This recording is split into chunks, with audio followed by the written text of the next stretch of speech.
I should be a sir by now. We should put that on billboards. Yeah, you'll go to the I toilet went to the toilet twice. I'm from America. That's what it sounds like. This is how it should have felt, but didn't. Lucy, lovely to see you. Lovely to see you. Yeah. Rob, I'm Lucy. You look very glamorous, Lucy. Do you know what? I last wore a sparkly jacket for the Greatest Showman junket with you. Really? Crikey, that was a long time ago. Fantastic. So I'm joined by the Greatest Showman Director, Michael Gracey. Great interview. so This is fell into it. fantastic. You like that? You like that? Yeah, that was And brilliant. Robbie Williams. Pied. Can I just say, My sidekick. Pied, Greatest Showman, favourite film. Monkey's a favourite animal. Robbie is my favourite artist of all time. So thank you for bringing my world together. The only thing missing was a Tottenham reference, I guess. Yeah, I'm loving Big Ange instead. There, you've got one now. Oh, thank you. Guys, the film's my favourite film. Oh, wow. And I had this smile the whole way through it. Wow. I went to the loo twice. Who goes to the toilet in a film? Me, twice. Because I was so excited. Thank you for making this. Oh, wow. We should put that on billboards. Yeah, you'll go to the I went to the toilet twice. It was just incredible. And when I explain it to people, it sounds bonkers. Yeah. But it's just brilliant. And I think it's having a reaction that you wanted. I want to see it again. Bless you. Thank you. My first ever concert was in 2003. It was Nebworth. Did you Photoshop there? Look how ripped you are. No, I was. I am now. The original tickets. Wow. And I've still got, which I never sent off for, free concert photo. Unbelievable. Wow. And guess how much tickets were, guys, in 2003? Don't know. Go on. 35 quid. Wow. You should That- have charged more, man. I should. I'm worth way more. I was big back then. Ow. So 35 quid. I've always Can't look been. at the program? I've always tried to be kind. I think I was being too kind there. Yes, man. But I was stood for the first time ever around thousands of people feeling electricity through my whole body that I've never felt before. Oh. Is this at the concert? Yeah, I was at the concert. So was it weird for you to see the representation of that gig in the film? It was bang on, and my favourite thing was no one holding their phones up, which was really refreshing to see. Yeah. It was a little bit sad for me knowing that you were going through what you went through at the time when you did Nebworth, and when you saw the monkeys in the kind of imposter syndrome. Yeah. So are you better at that now? How's that Yeah, gone? because it's not that I am at home. Thank you. It's not that I am at home with where I find myself in life. It's just that it's not an existential crisis, and I don't think about it. I'm not walking around going, yeah, I got the most #1 albums in England, and I should be a sir by now. You know, it's like that's not happening. What accent is that? It's my pretend American accent that I do. You know, I when like the mouth. when Americans do an Australian accent, you're like, it's nothing like it. I want to do that back to them, going, hey, I'm from America. That's what it sounds like.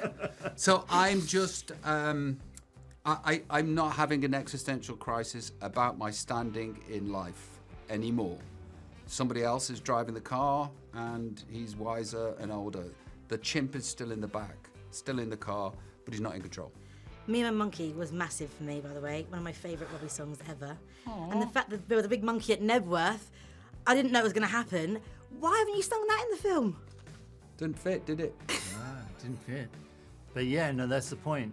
All the songs in the film are based on narrative moments. So what lyrically works in this moment?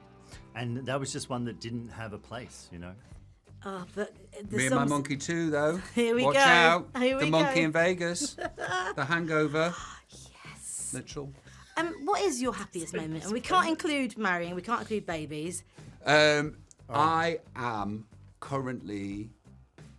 I feel like a brand new artist that's experiencing everything for the first time right now. And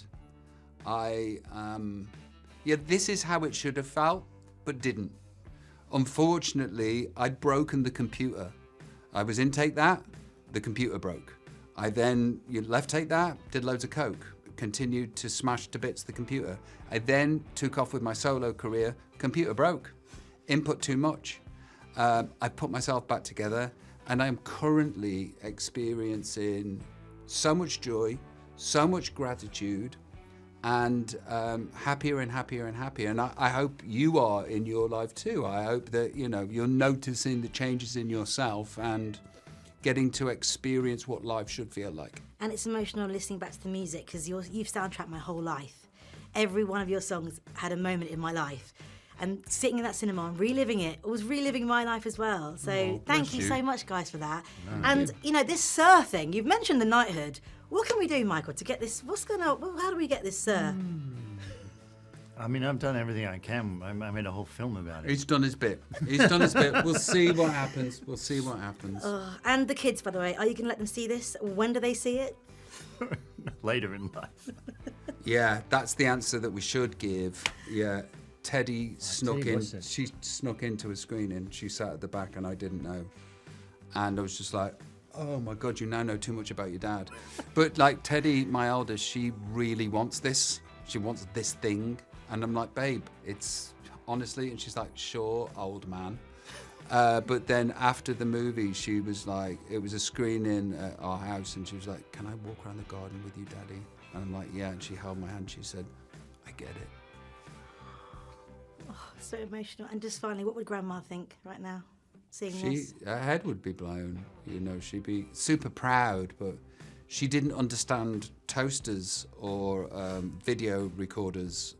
So this would just be like, what? It would. But my grandma was my representation of unconditional love. And because of her, I know what that looks like, and I know what that feels like, and hopefully I can represent that in some way to the people in my lives. She was the most special and important person to ever existed for me on the planet. And she'll be like, I didn't know monkeys could dance and sing. Yeah. Yeah. Alison Steadman did an incredible job representing her. And we were so fortunate to get Alison to do that. Yeah, it's incredible.